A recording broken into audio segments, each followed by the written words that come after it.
Jonathan James, a prolific young hacker that was hacking NASA at night while being at school in the morning. He went on to be the first juvenile to be sentenced federally to a term of confinement for computer hacking. Jonathan James was born on December 12, 1983, in a small village called Pinecrest that is located in Miami-Dade County, Florida. His father was a computer programmer, and his mother was a housewife. His interest in computers began at the age of 6, where he would regularly use his father's computer to play video games. James's parents would quickly realize that their son was spending too much time in front of the computer screen and tried to impose restrictions, which eventually James bypassed using his hacking charisma from a very young age. His interests gradually changed with age, from playing games to learning the C language. His curiosity about computers came to light as a surprise to his father when he came home one day to see that his personal computer was converted from Windows OS to Linux OS. James installed Linux on his father's computer from curiosity to test the unfamiliar operating system and understand how it works. During his teen years, he became obsessed with computers and technology as he was spending most of his free time day and night on his computer. At the age of 13, this led his parents to take stronger measures and took away his computer. He ran away from home, refusing to come back until his parents returned his computer, insisting that programming and video games weren't affecting his grades, as he was getting high marks. Later it was found that he hacked into the network of educational institutions in Miami-Dade County and corrected his scores in the reports. Around that time, James came up with his own hacking alias, C0mraid, as he spent most of his time communicating with other hackers online and learning more about hacking day by day. At the age of 15, James had enough with hacking his educational institutions and set bigger hacking goals. Between June 23, 1999, and October 27, 1999, he committed a series of intrusions into various systems. His first target was AT&T BellSouth, one of the largest telecommunications companies at the time in the US. His main goal was not to profit or stealing information, but more about testing his hacking abilities on a bigger target like AT&T BellSouth. In June 1999, he was looking for vulnerable servers to connect by bypassing their firewalls. When he found one in Huntsville, Alabama, he went on and installed malware on it. He managed to escalate his privileges into the system, and then pivoted to another 13 computers on the compromised network. The network comprised surprisingly belonged to a unit NASA, the Marshall Space Flight Center, located in Huntsville, Alabama. The unit has a lot of importance for NASA as it is the place where they develop and test rocket engines as well as communication systems for the ISS, International Space Station. C0mraid gained access to a program source code which controlled critical elements of life support of the ISS.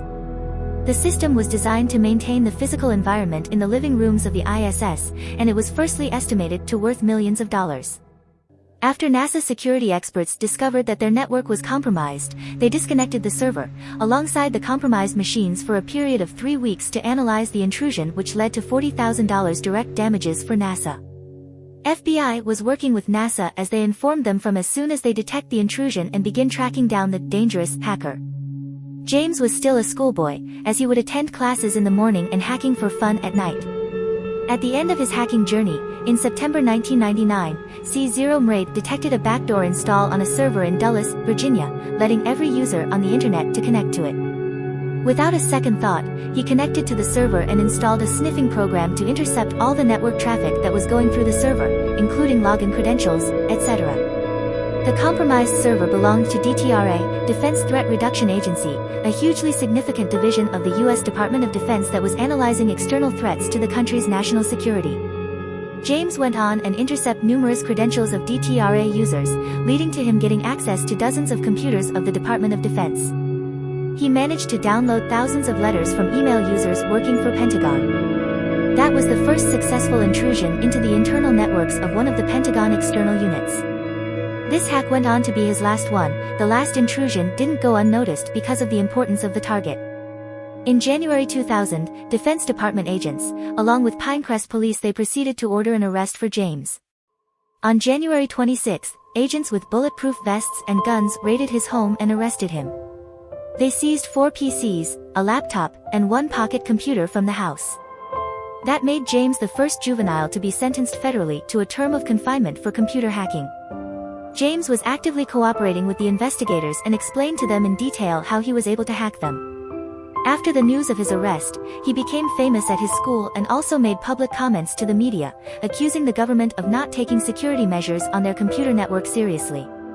He pointed out that he knew the C computer programming language like the back of his hand, tirelessly studying all day and night in order to be in a position to easily compromise unsecure systems.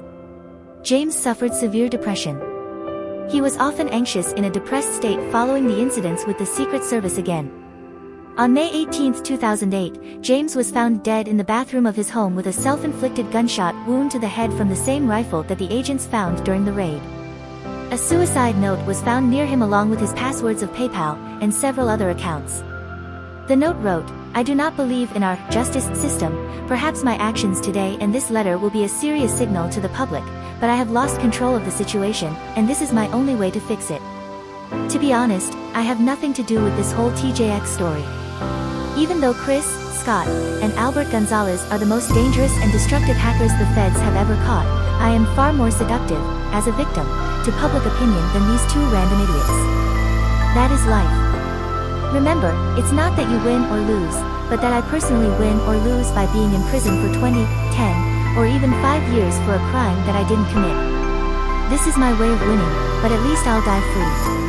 The short life of Jonathan James will remain forever engraved in the hacking community world, not because of the way that James passed, but for his pure hacking genius and his genuine character that was more than enough for this cruel world. Apparently, his hacking activities did not cause any damages since his goal was not profit but the pure joy of hacking and testing his own limitations. A prolific hacker with bad luck, born in a harsh world. Tell us what you think in the comments section below and please subscribe if you are new to this channel. Thank you.